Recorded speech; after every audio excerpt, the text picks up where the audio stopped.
केरल देश में एक राजा थे, बड़े प्रतापी राजा। और उन प्रतापी राजा के यहां एक पुत्र ने जन्म लिया जिनका नाम उन्होंने रखा चंद्रहास। धीरे धीरे बालक जब 3 वर्ष का हो गया, बहुत सावधानी से सुनिएगा सब लोग, बालक जब 3 वर्ष का हो गया तब केरल देश में एक शत्रु राजा ने चढ़ाई की और ऐसी चढ़ाई की कि पूरे केरल देश को अपने वश में कर लिया।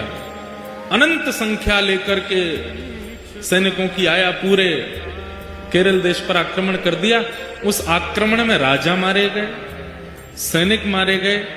अब धीरे धीरे स्थिति की सेना ने भीतर देश में प्रवेश करके वहां की औरतों को, बच्चों को भी मारना प्रारंभ किया। जो क्रूर राजा जिसने आक्रमण किया था उसको पता चला, बोले कि राजा मर गया, रानी मर गई, पूरा परिवार मर गया, एक इनका 3 वर्ष का बालक है वो अंदर भवन में है, उसको मार दो तो आपकी विजय हो गई इस देश पर। जैसे ही उस राजा ने अंदर प्रवेश करना प्रारंभ किया तो एक धाई मां जो चंद्रहास बालक थी, उसको जैसे ही पता चला कि कोई आक्रमण में सब मारे गए हैं और अब वो राजा यहीं आ रहा है इस बालक को मारने के लिए, तुरंत बालक को उठा करके उसके जितने राजकीय वस्त्र थे सब उतार दिए, सोने चांदी आदि जो भी उसने पहन रखा था सब उतार करके फेंक दिए। मैले कुचैले वस्त्र जो सामान्य लोगों के होते हैं वो बालक को पहना दिए, कालीत उसके मुख पर पोत दी, अजीब सा उसका रूप कर दिया, केश बिखेर दिए, कड़ूले आदि सब उतार करके फेंक दिए और अपने सौल में लपेट करके बालक को लेकर के जा रही हैं। बालक से कह रही हैं, 3 वर्ष के हैं अभी चंद्रहास, कह रही हैं कोई अगर पूछे कि ये कौन है तो तुम धाई मां मत बोलना है, बोलना ही मेरी मां है बेटा, आज से मैं ही तेरी मां हूं। माता पिता दोनों चले गए, पूरा राज्य नष्ट हो गया। धाई मां ने बालक को अपनी सौल में लपेटा, गोद में लेकर के पीछे के रास्ते से सामान्य लोग जहां से भाग रहे थे वहीं से निकल के जाने लगी। जगह जगह नाकाबंदी पर सबको देखा जा रहा था। अंदर से राजा ने घोषणा कर दी कि राजकुमार को लेकर कोई भाग गया है, ढूंढो उसको, कहां है। बहुत सुंदर चरित्र बंधुओं, सावधानी से सुनना। बालक को लेकर के धाई मां जैसे ही बाहर आने लगी तो एक सैनिक ने रोका। कौन हो महाराज? बालक को लेकर के धाई मां जैसे ही बाहर आने लगी तो एक सैनिक ने रोका। कौन हो? महाराज मैं तो सामान्य स्त्री हूं, मेरा घर जल गया, पति मर गए, जा रही हूं कहीं, भाग जाऊंगी, मुझे भी मार देंगे नहीं तो। कौन है ये बालक? इसका मुख दिखाओ। बालक का जब रूप दिखाया तो फटे कुचैले वस्त्र पहने, मुख पर गंदगी लपेटी हुई, लगी रहा था कि दाई मां का ही बालक है। ए बालक, ये कौन है? चंद्रहास बोले, ये मेरी मां है। ठीक है, जल्दी जाओ, निकलो यहां से। जैसे तैसे वहां से प्राण बचा करके उस बालक के वो धाई मां निकल गई। बहुत व्याकुल है चित्त से,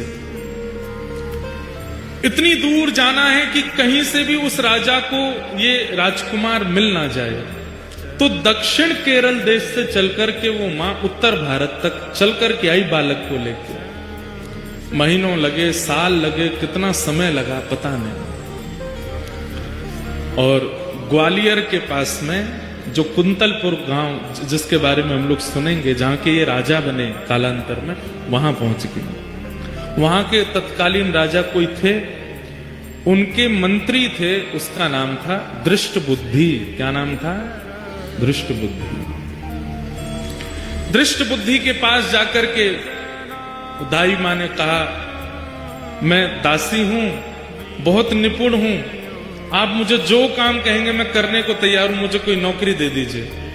मां को लगा उत्तर भारत में कम से कम इतने 1000 किलोमीटर की दूरी है, कम से कम यहां सुरक्षित रहेंगे राजकुमार।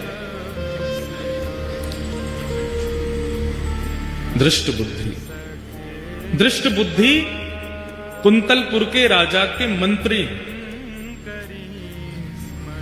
मंत्री ने जैसे देखा, अच्छा ठीक है, हमारे यहाँ तो बहुत सेविकाएं हैं, काम तो लगे रहते हैं, क्या कर सकती हो? बोले जो कहोगे वो करने को। और ये तुम्हारा बालक, ये तो छोटा है, खेल लेगा यहाँ बाहर बच्चों के साथ में, ठीक है।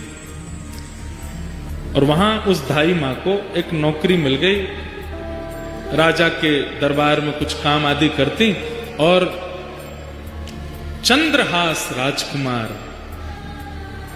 अब पूरा नगर दाई मां को जानता है, जितने लोग जानते हैं सब कहते हैं ये बालक कौन है? बोले कि ये दासी पुत्र है। कहां एक राजमाता का पुत्र, कहां एक राजा का राजकुमार, और अब क्या बन गए हैं? दासी पुत्र। 2-2 दिन तक भोजन नहीं मिल पाता है, रात्रि सोने की व्यवस्था नहीं हो पाती है। दाई मां के साथ ही चंद्रहास रहते हैं, दाई मां के साथ ही चंद्रहास रहते हैं। आज चंद्रहास जी एक दासी पुत्र हो गए। कैसा उनका जीवन? छोटे बच्चों के साथ में बाहर गली में खेलते हैं, नाली में गिर जाते हैं, सब कुछ राजकीय अब नष्ट हो चुका है और दासी पुत्र के नाम से ही जाने जाते हैं। लेकिन ठाकुर जी जब परीक्षा लेने पे आते हैं तो बंधु अति कर देते हैं कई बार। 5 वर्ष की आयु हुई चंद्रहास जी की, और जो दाई मां उनको लेके भागी थी बचाने के लिए, अब उसके प्राण निकलने लगे। कोई नहीं है अब चंद्रहास जी का इस दुनिया में। माता पिता परिवार सब मारा जा चुका है, एक दाई मां है बस। और अनजान नगर सब दासी पुत्र समझते हैं इनको। चंद्रहास जी गए अपनी मां के पास, दाई मां के पास, तो देखा बिस्तर पर पड़ी, बुखार चढ़ रहा है। सिर दबाने लगे, मां आपको क्या हुआ? चंद्रहास का हाथ पकड़ लिया, बालक अब मैं जाने वाली हूं, आप जा रही हो, मैं किसके पास जाऊंगा फिर? मेरा कौन है यहाँ पे? माता पिता जा चुके हैं, आप मुझे यहां ले आई, मैं आपको ही मां मानता हूं, यहां सब लोग मुझे जानते नहीं है, मुझे कोई पूछता भी नहीं, आप भोजन कराती हैं तो मैं खाता हूं, आप मुझे नहलाती हैं तो मैं नहा लेता हूं, मैं किसके पास रहूंगा अब? सुनो चंद्रहास, इधर आओ। आज के बाद कोई पूछे तुम्हारी मां कौन है तो कहना कृष्ण मेरी मां है। कोई पूछे तुम्हारे पिता कौन है तो कहना कृष्ण मेरे पिता। कोई पूछे कि तुम्हारा आश्रय कहां है तो श्री कृष्ण के चरणार बिंदों को ही अपना आश्रय बताना। कोई पूछे तुम्हारा सर्वस्व कौन है तो कृष्ण ही तुम्हारे सर्वस्व। बोलो चंद्रहास तुम्हारी मां कौन है? चंद्रहास रोते हुए बोलते हैं कृष्ण मेरी मां है। जानते भी नहीं है कृष्ण है कौन, बस मां समझा रही है। कौन है तुम्हारी मां? कृष्ण मेरी मां। तुम्हारे पिता कौन है? कृष्ण मेरे पिता। तुम्हारे सर्वस्व कौन है? कृष्ण मेरे सर्वस्व। और यही कृष्ण मेरे सर्वस्व, कृष्ण मेरे सर्वस्व कहते कहते कहते दाई मां ने भी प्राण त्याग दिए। अकेले रह गए हैं चंद्रहास पूरी दुनिया में, अब कोई नहीं है उनके पास। कृष्ण मेरे सर्वस्व कहते कहते कहते दाई मां ने भी प्राण त्याग दिए। अकेले रह गए हैं चंद्रहास पूरी दुनिया में, अब कोई नहीं है उनके पास। चली गई मां। किसी के घर में किराए पर या कैसे भी रहती थी, उन घर वालों ने अब चंद्रहास जी को घर से निकाल दिया। मां तो थी, काम करके कुछ देती थी, अब तू अकेला क्या करेगा यहां पर, निकल जा। छोटे से 5 वर्ष के चंद्रहास निकल गए घर से। कभी किसी वृक्ष के नीचे सो जाते हैं, कभी किसी तालाब के पास पहुंच करके वहां जल पी लेते हैं। नगर में ही रहते हैं, किसी ने नगर से नहीं निकाला, पर अपने घर कोई नहीं बुलाता उनको। जो बच्चे खेलने आते थे वो भी अब दूर दूर रहने लगे। बस एक ही बात रटते रहते हैं, कृष्ण मेरी मां है, कृष्ण मेरे पिता हैं, कृष्ण मेरे सर्वस्व। कृष्ण मेरी मां है, कृष्ण मेरे पिता हैं, कृष्ण मेरे सर्वस्व। कभी कोई साधु महात्मा मिल जाते, अरे बालक अकेले कहां घूम रहे हो छोटी अवस्था? मां कहां है तुम्हारी? कृष्ण मेरी मां है। अरे पिता कहां है तुम्हारा? कृष्ण मेरे पिता हैं। घर कहां है तुम्हारा? ठाकुर जी के, कृष्ण के चरण ही मेरे घर। संत जन देख करके सुन के बड़े खुश होते, हृदय से लगाते, फल आदि दे देते। तो चंद्रहास जी खूब प्रेम से पाते। 5 दिन हो गए, प्रसाद नहीं मिला, खा लेते। ऐसी स्थिति चंद्रहास जी की रहती है। बैठे, कुछ बालक छुप करके आ गए उनके पास। बोले चंद्रहास हमारे साथ कुछ खेलो ना।